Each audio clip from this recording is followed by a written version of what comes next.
Good afternoon and welcome to the Daily Interlake series of legislative candidate debates. I'm Matt Baldwin, regional editor for Hagadone, Montana. Today we are joined by the Democrat candidate for Whitefish's House District 5, Dave Fern. Thanks for joining us, Dave. Well, Matt, thank you for inviting me to this event. My name's Dave Fern, and I'm running for my fourth and what will be my final term in the Montana House of Representatives, representing the Whitefish area in House District 5. As I've said, I've served the past 3 terms.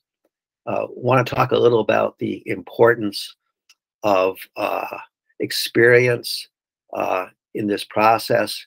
You know, because of term limits, we lose many experienced legislators. So to have institutional knowledge in our body is very important moving forward, important especially at the committee level. And I think what I offer the state and my constituents is experience.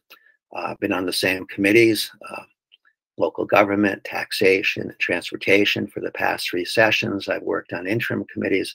So I offer that experience and the ability to work well across the aisle and collaborative in solving problems. So I think that's important in giving me the opportunity to serve the folks in House District 5, my constituents, for the 4th and final term.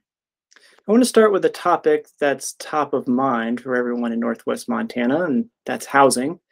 It's specifically a big issue in Whitefish. Recently, there was a task force that gave a list of recommendations to Governor Gianforte to consider to address the worsening housing crisis. Some of those encourage more dense development in cities, eliminating bans on AUDs, creating more grant programs. I'm curious, what do you think is the main cause of Montana's housing challenges? And where's the need the greatest, and what can be done to correct the market?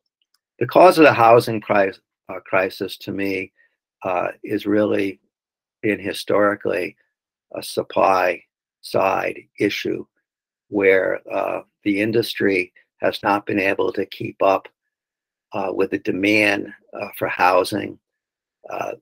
There's also historically been, in certain areas, a lack of flexibility of zoning regulations to make it easier to build and to build things other than single family homes in certain zoning across the United States.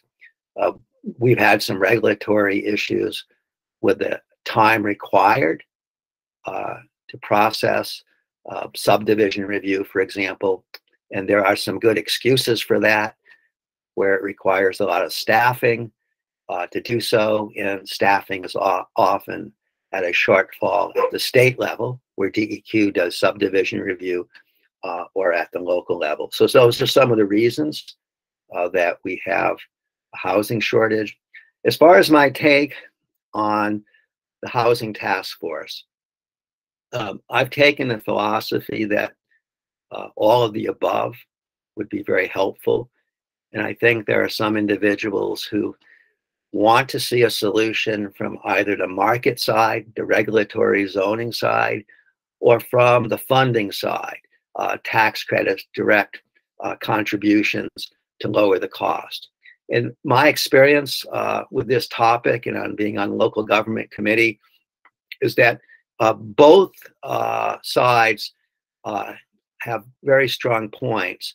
And rather than taking a liberal or conservative checklist approach to this and only abiding by one piece of the checklist, I would say that we should apply as many strategies as possible to solve the issue. So as an example, tax credits can be beneficial. As I've mentioned before, zoning flexibility can be beneficial to hasten the amount of housing available, both at the market level and at what we call workforce or affordable entry levels. Let's talk about the budget and that $1 billion plus surplus that's projected. Do you favor rebates, or are there certain programs you believe some of the funds should go towards? We're fortunate enough to have a significant budget surplus as we move into our next fiscal year. So I'm going to just review a few things I have in mind for what we could possibly do with the surplus, and first say that returning some of the surplus to taxpayers seems appropriate and would be helpful for taxpayers across the state.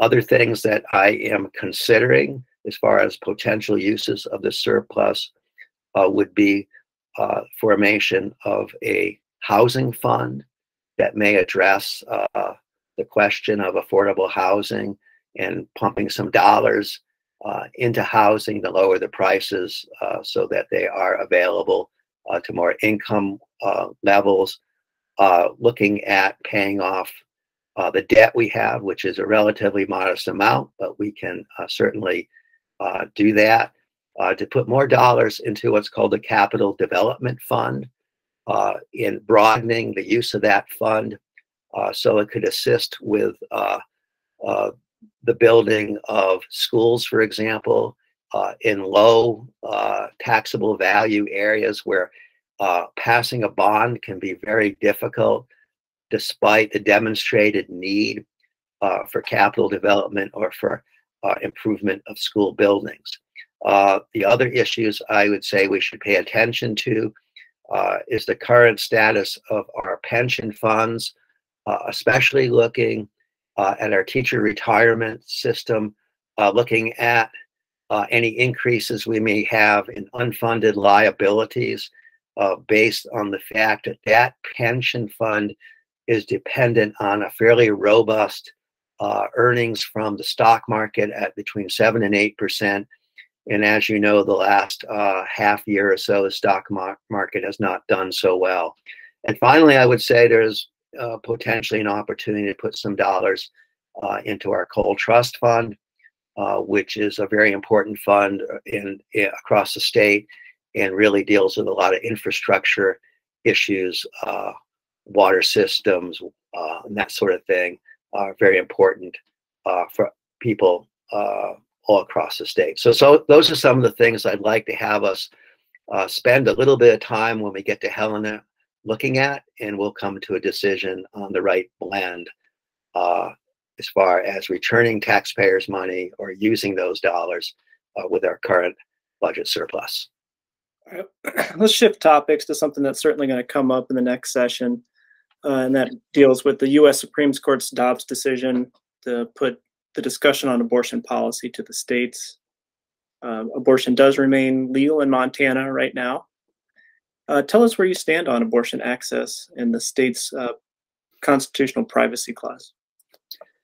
Well, I stand as a pro-choice candidate, and I think that following what's called the Armstrong precedent from, I believe, 1999, and as it pertains to privacy within our state constitution, is the appropriate way to continue.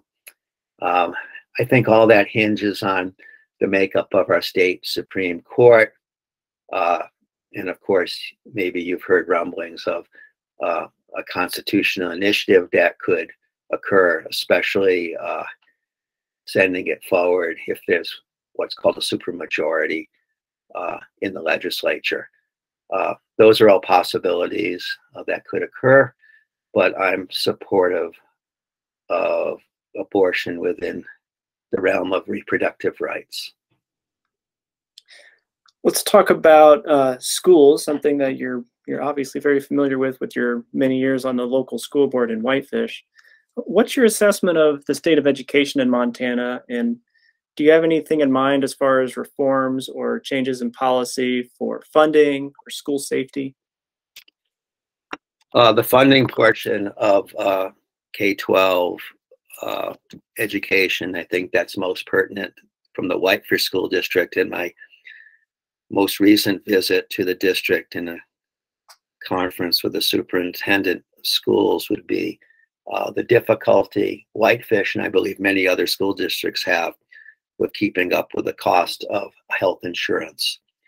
So what our school district would really like is just for health insurance to be part of a countywide permissive levy.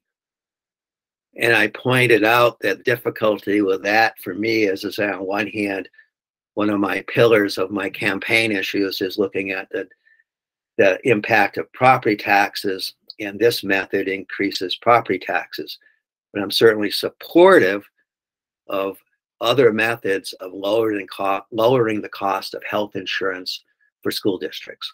I have talked to the staffer in education for the legislature, and I'm just contemplating maybe bringing up another element of the funding formula that could include at least part of the costs of health insurance when you come into the funding formula, and what equates in a sense to the average worth of a student in the system. So that's a key issue. An issue that I'm campaigning on is the lack of and the affordability issue of childcare. And I've kind of combined that with pre-kindergarten. A couple sessions ago, we were very close to passing a bill that would start funding pre-kindergarten, voluntary pre-kindergarten. I'm a strong proponent of that. That helps a little bit with childcare, especially with 4-year-old kids, and think it's educationally sound as far as student achievement to move in that direction. So I think those are two issues that are important to me moving forward. All right, and our last question I got here for you is on the judicial system and the elections. We saw that the slate of voting laws that were passed in the 2021 legislature were deemed unconstitutional. And those laws were going to end same-day registration, create ID requirements for students, and restrict third-party ballot collections. What did you make of that ruling? And in the follow-up, are you confident in the election system in Montana today? Well, I'll take the let's see, your first question about my thoughts on the judiciary. Not everybody agrees with the text of our Constitution, and I think a fairly balanced Supreme Court made a ruling, or judges leading up to our Supreme Court made rulings on the Constitution and voting rights, and I support those decisions. You asked about confidence in the voting system. 4 or 5 months ago, I was asked by a legislator to sit on a working group dealing with voter integrity in Montana. My initial response was sort of like, well, do I have to do this? I have confidence in the system. But I thought it would probably do me some good to be able to sit on a panel that digs deeply into our system. And so we worked with folks from various election offices across the state, from the Secretary of State's office, from the Office of Political Practices, and from the folks who actually manufacture our tabulator machines. And I learned a whole lot about the process. And I was confident that we have a very good system in the state of Montana. But I left this with the feeling that there is very, very little to be concerned about as far as the integrity of our system and the level of competency from the Secretary of State's office down to our local counties and precinct by precinct, and the methods of training judges and the automatic auditing system that is put into various races. I feel that people in Montana can be very, very confident that we have a secure system that is very accurate. I would finally say that there are some who believe hand counting is actually a way we should go back to. And what I learned from my time on this committee is that hand counting is actually far less accurate than the tabulating. process. So we're in good shape moving forward. Agree or disagree with the outcome, I have a lot of confidence in the system we have in the state. Thanks for taking the time to join us today, Dave. It was a great discussion. As a reminder, Montana residents can register to vote online at sosmt.gov/elections/vote. That's sosmt.gov/elections/vote. And be sure to visit the Daily Interlake online for ongoing election coverage and to view additional candidate debates. Have a great day, everyone.